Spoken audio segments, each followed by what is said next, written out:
Good morning, students. I, Akansha Mishra, your TGT science teacher, is again back with the same chapter for the class 6th. Class 6th, which chapter we are discussing about sorting materials into the groups. In the last discussion, we just discussed what are the sorting of materials means to us. Sorting of materials means separating the materials and classifying the materials into a single group. Or just you can say that keeping the several materials into a group by their properties, by their appearance, and by their characteristics. Okay, like so. Now today, what the next topic we are going to discuss is about the properties of the materials. This is our today's topic. Okay, students, remember one thing, that whenever you buy something from the market or whatever the objects available in your house are any kind of objects are like plastics, rubber, cotton and wool or fabrics or whatever it may be, it is made up of something related to something. Like the frying pans are made up of plastics and steel materials. Okay, and also chair furnitures are made up of wooden or plastics. Okay, so there are several objects that are made up of a single thing. Okay, so each single thing, that whenever your moms go to the market or whenever you go to the market, you used to buy a substance, you used to buy any object, then what the shopkeeper asks to you, that what would you like to take and what type of material you want to take. Like if you want to take any fabric, then what type of material, either of a cotton fabric or a polyester or a nylon or a jute. Several varieties are there that are categorized into a single group of a cloths. So same way, the several materials has their different properties. By identifying those properties, you can say that these objects belong to this group. Same way, students, there are basically 3 or more types of properties which we are going to discuss it now here. So starting from the first properties of materials, that is the appearance. Appearance means, physical appearance, like looks. How does it look? Whenever you take any object, you have an image in your mind that this object looks like this. And whenever you go to the shopkeeper's shop, then you ask for him, no, I don't like this object, or I don't like that object, or I like that object. On which basis you decide these things, that you like this object or you did not like this object? On the basis of their appearance. Appearance means look. Look means how did it look to you. Okay, so appearance, like cotton fabrics look fluffy to you, plastic look little bit harder to you, and juice materials or the cans you can say not much harder than plastics, little bit harder. Okay, so same way appearance, if we talk about the appearance in the properties of materials, it does not mean that how good it looks or how bad it looks to us. Appearance in this case means that how shiny the material is or lustrous. Remember this word, students. Lustrous means how shiny it is. Okay, so anything that has shiny or that is appearing more shinier, there are several objects that have more shine, and several objects that have less shine. So on that basis you can decide that this object belong to this group. Okay, what we have to do? We have to do just one thing, that by seeing their look and by resembling their look, we need to identify what kind of group it is. Okay, I'm just giving you an example of it in this. Just take a copper rod and just take an iron rod. Also take a small piece of chalk. You have to take 3 things: copper rod, iron rod and the chalk. Okay, this is a type of experiment, students. Note it down. What you have to do, you have to break these three from the center. From the center, what does it means to you? Like if I have taken this marker, I have to break it into half, okay, into half from the center. What will be the result further? Okay, so same you have to do with these three. What you have to break the copper rod from the center, iron rod from the center, and also the chalk from the center. And what you if you will not break it from the center, then also there is no problem in that, okay, but you have to just do two parts of a single rod, two parts of a single object, okay. Why we are doing this? We are doing this to find the appearance of, so that we can categorize into its group, okay.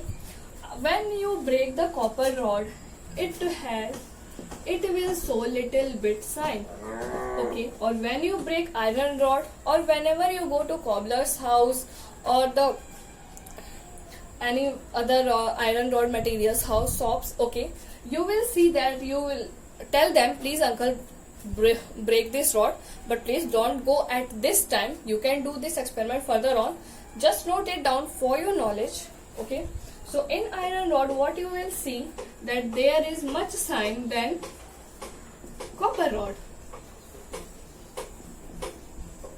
okay, and in chalk there is no sign, okay. So sign or luster you can say whenever you take three types of rod like copper rod, iron rod, and the chalk. In the iron rod, what will happen? Iron rod will shine more than copper and chalk. Copper will shine little bit less than iron rod, and in chalk there will be no luster or there will be no shine at all, okay. So any type of material, like whenever you get any iron objects or the copper objects, you will break it and you will know it, or you can know it from its outer appearance without breaking it, okay. So you can say that this object is categorized into this group, this object is categorized into iron group or the metals group. All these copper rod, iron rod, aluminium, silver, all this comes into a group of metal, okay. What is metal? It will be tell to you in further classes or in further chapters, but for your little bit knowledge, just know this, that these copper rod and iron rod are categorized into a single group, that is a metal, okay. So students, it may be clear to you that on the basis of appearance or on the basis of their sign or luster, different type of materials can be categorized into different groups. Now the second point, for the properties of materials, we have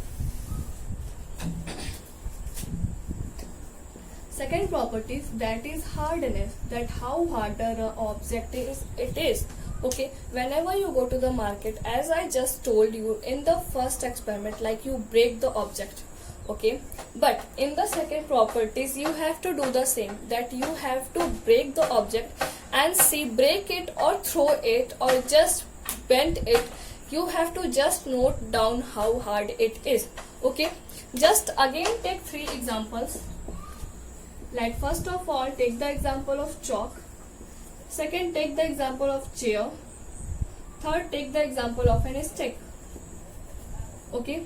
Now if you will take these three objects like chalk, chair and stick, what you will see, that the chalk will be